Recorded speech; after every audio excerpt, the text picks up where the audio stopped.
अध्याय का नाम है दो चरों वाले रैखिक समीकरणों का हल, चैप्टर नंबर 3 है और इसमें हम सबसे आखिरी विधि में आज पहुंच चुके हैं। इस आखिरी विधि का नाम है जिसका नाम है विलोपन विधि।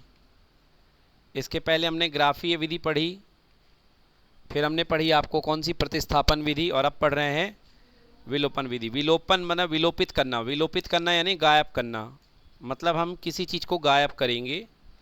कैसे हल करते हैं देखिए, जैसे ये समीकरण है 7x माइनस 15y बराबर 2। तो सबसे पहले आप समीकरण नंबर 1 लिख लें। समीकरण नंबर 1 सिंपल लिख लें, 7x माइनस 15y बराबर 2, और इसे दे दें समीकरण नंबर 1। क्या दे दें? समीकरण नंबर। और दूसरा समीकरण x प्लस 2y बराबर 3, समीकरण नंबर 2। अब आप बताइए आपका मन किसको यहाँ पर विलोपित करने का है, किसको गायब को है? नहीं, दूसरा गायब नहीं होगा, या तो x गायब होगा या y गायब होगा। तो आपको क्या गायब करना है, x या y? x। तो देखिए ऊपर वाले समीकरण में x का गुणांक क्या है, तो ऊपर वाले गुणांक का गुणा कर दो नीचे। कहाँ कर दिया? और नीचे वाले गुणांक क्या है, 1, तो 1 का गुणा कहाँ कर देंगे, ऊपर। समझ में आया? मतलब आपको जिसे विलोपित करना है, ऊपर का गुणांक नीचे और नीचे का गुणांक ऊपर। चलिए अब आप गुणा करिए, तो नीचे 1 था तो 1 का गुणांक ऊपर कर दिया, ये देखिए। और लिखेंगे समीकरण में 1 का और समीकरण 2 में गुणा करने पर। समझ गए ना? ऐसा लिख दिया या ऐसे डायरेक्ट कर दो। अब चलो गुणा करो, 7 एकम माइनस कितने y, 15y बराबर बराबर 2। चलो दूसरा समीकरण, 7 एकम और 7 दूनी कितने y, 7 तिया 21। देखो दोनों बराबर बराबर हो गए।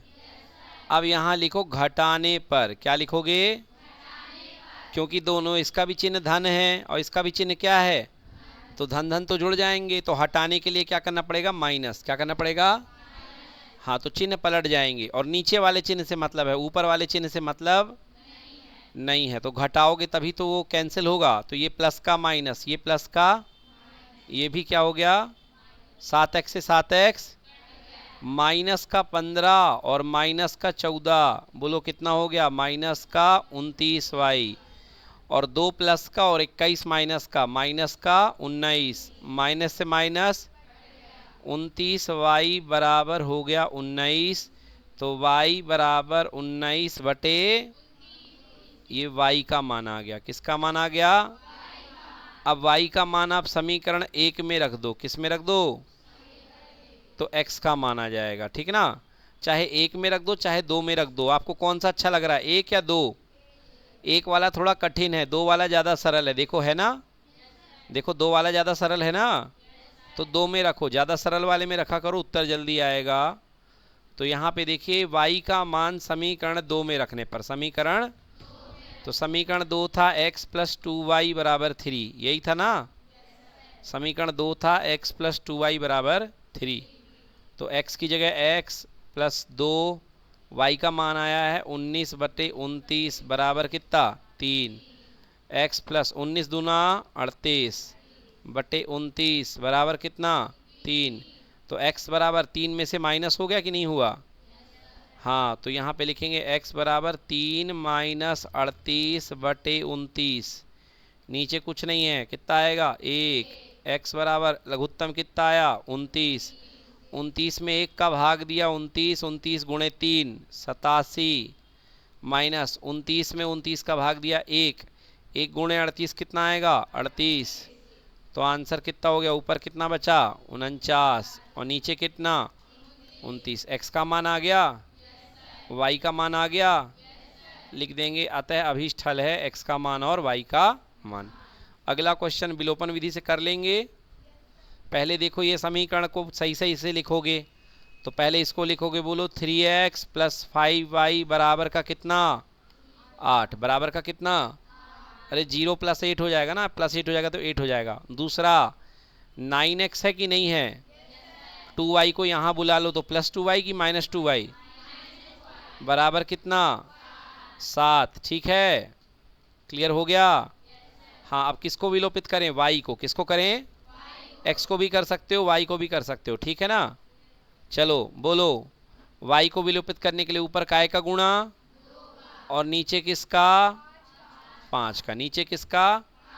5 का। चलो हल करें। 2 तियां 6x प्लस 2 पंचे 10y, 2 अट्ठे 5 नाम 45x प्लस 5 दूनी 10y। यहाँ पे माइनस आएगा क्योंकि चिन्ह माइनस है।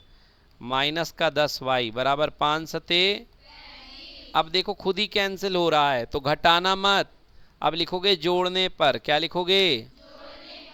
हाँ, तो जोड़ने पर 45 और 6 5 11 51x हुआ कि नहीं हुआ?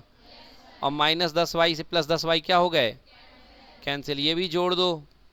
6 और 5 11, 4 और 3 1 4 1 5, 51 हो गया। कितना हो गया? तो x बराबर 51 बटा 51 कितना आ गया? 1। x का मान कितना आ गया? ये देखो x का मान 1 आया। अब x का मान समीकरण 1 में रख दोगे तो y का मान भी कितना आ जाएगा? कोई दिक्कत? बन जाएगा। चलिए अगला देखिए, दो व्यक्तियों के आयों का अनुपात 9:7 है। क्या है? 9:7।